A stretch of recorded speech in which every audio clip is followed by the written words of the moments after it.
When I think of the word hood, I think of a person, a place, and perhaps even a thing. I'm Sir Creepsta, and welcome to Muhlenberg County Ghost Stories from the Hood. Tonight's tale of terror is entitled Visits from Uncle James. Growing up in Muhlenberg County, Central City to be exact, was a dream come true for myself and many of my family and friends, especially during my teenage years.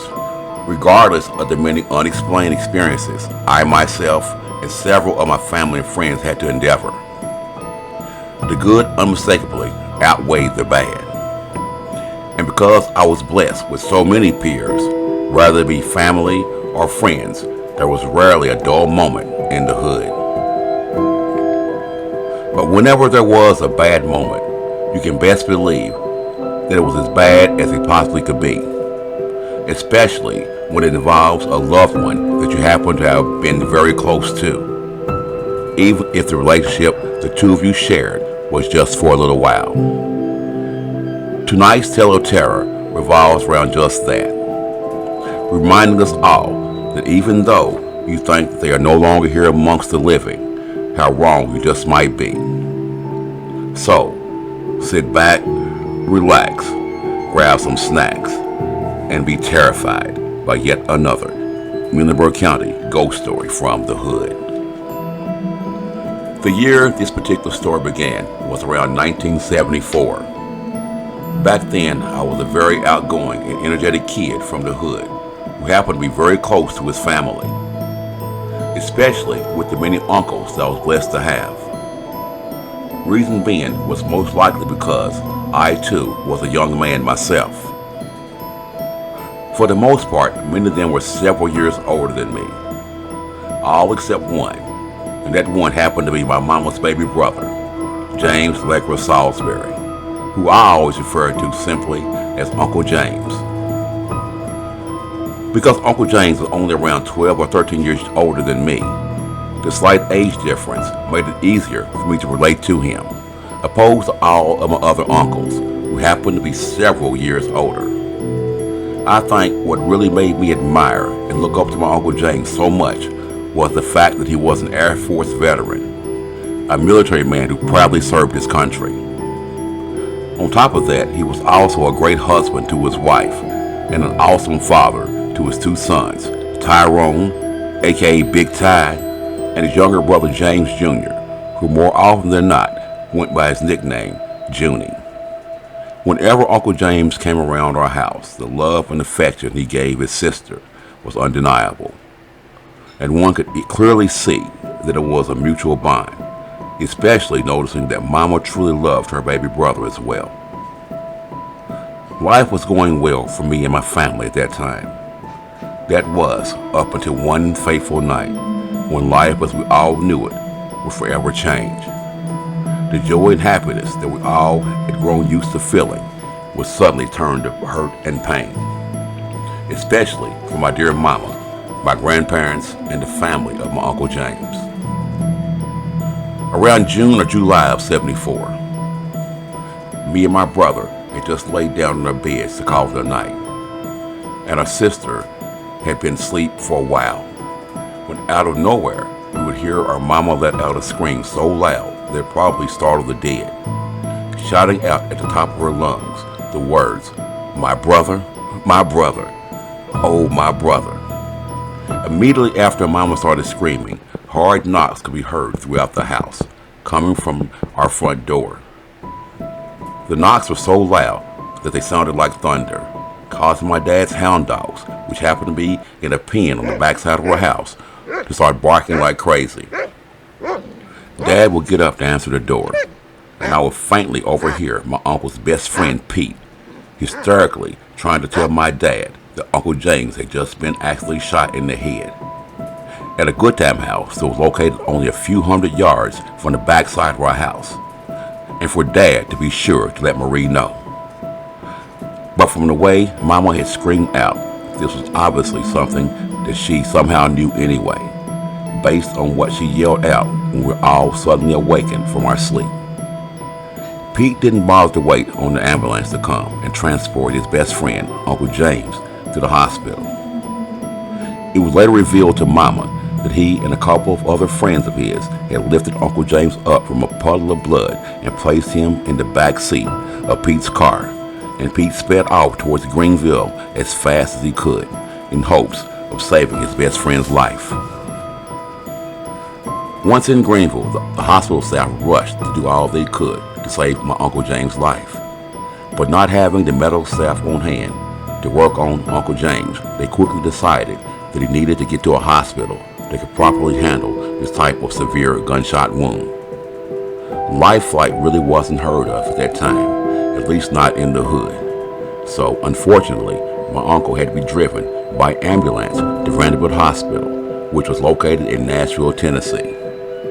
This was no fault of the Greenville Hospital. They simply just weren't equipped with the type of trauma center staff or equipment needed to handle a situation like this at the time. Unfortunately, Nashville was about a 2-hour or so drive from Greenville, Kentucky. After reaching Vanderbilt Hospital, my uncle would only live a few hours longer before he succumbed to the fatal wound he sustained to the head. Time would pass by, and days would turn into weeks, then months, and finally, a few years had gone by. And just like any widowed person would most likely do, my auntie would eventually move on with her life and take up seeing another man. Believe me when I say this, from that point on, it did not go over well in the Salisbury household. Not well at all. Moving forward, by now nearly 3 years had passed by since the unfortunate slaying of my Uncle James. And my auntie, along with my 2 nephews, would move into a new home, along with her newfound companion. Things appeared to be going just fine for all of them at first. That was until I would overhear my auntie, who unexpectedly came by to visit, speaking with my mama about the strange occurrences that were happening in their home. For reasons unknown, according to my auntie, she would start to see items show up throughout the house in different places where she knew for a fact the things should not be. At first, she thought nothing of it and brushed it off as it being just her imagination playing tricks on her.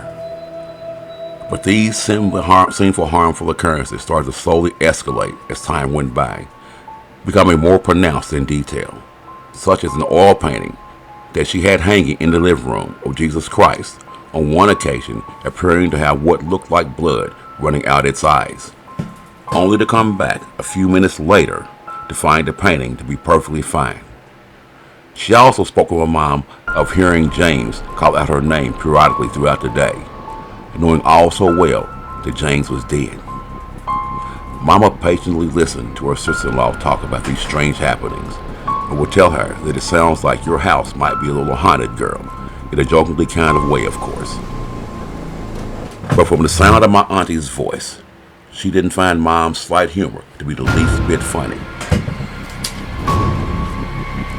The visits from my auntie went on for a couple of months, with my auntie describing the events that were taking place in her house as being eerily creepy and scary at the same time. And Mom basically telling her the same thing, which was in fact that her house seemed to be haunted. The only difference was that this time, Mama sounded much more serious with her response than before. I felt myself that what really made my auntie know that something was definitely strange going on in the house was when she told Mom that her 2 boys had also started to hear things around the house, seeing and hearing strange things themselves, especially at night, while she and her boyfriend were fast asleep. Things such as cabinets opening and closing all on their own, and doors doing the same exact thing.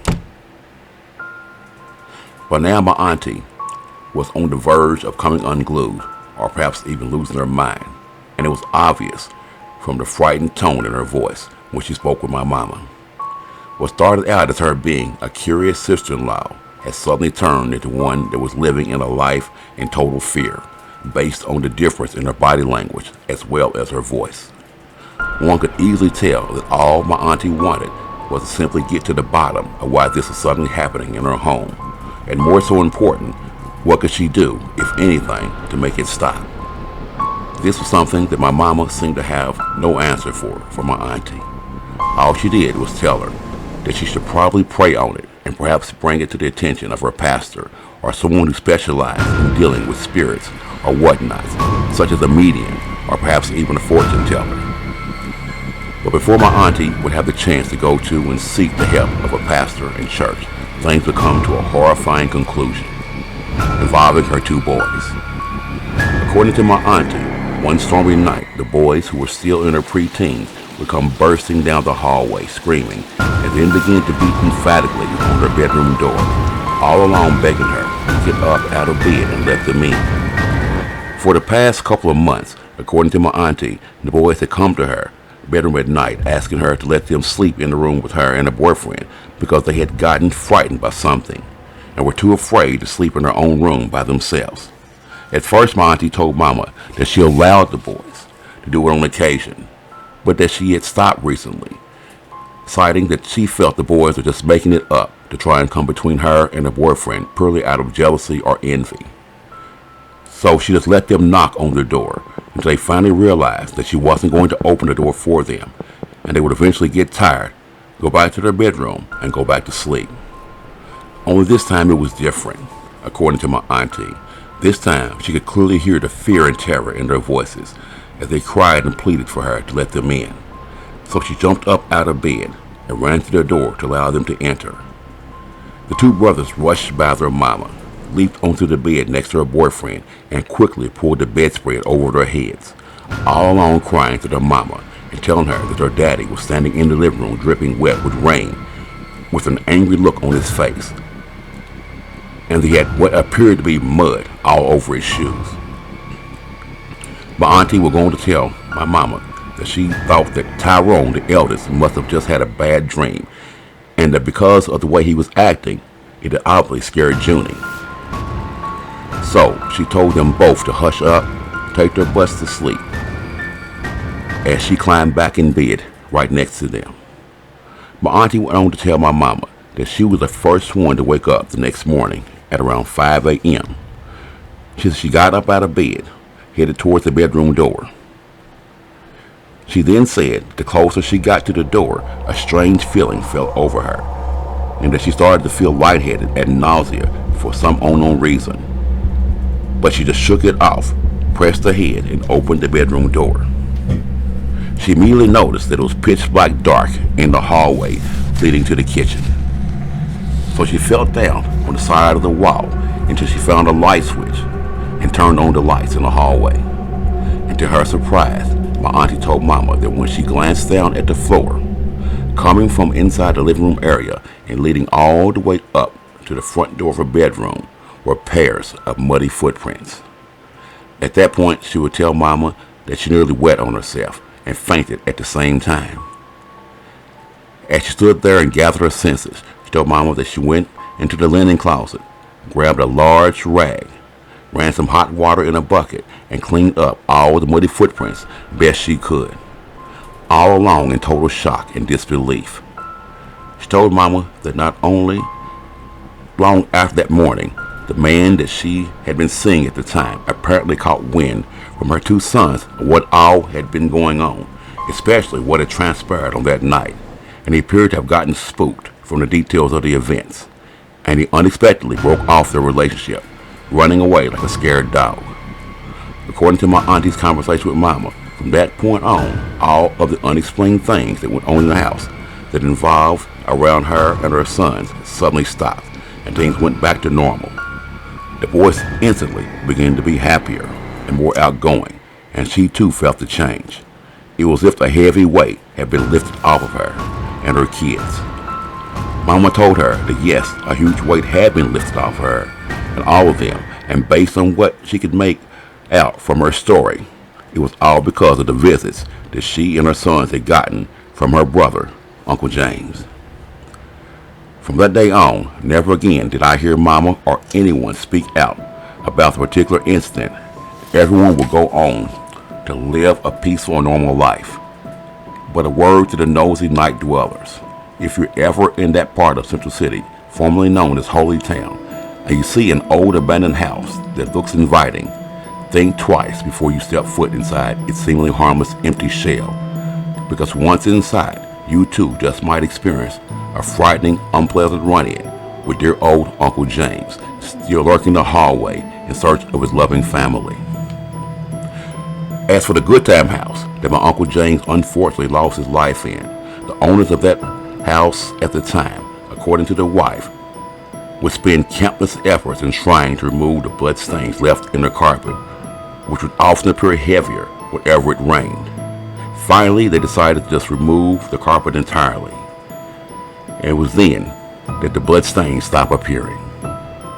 I'm Sir Creepsta, and until next time, stay terrified.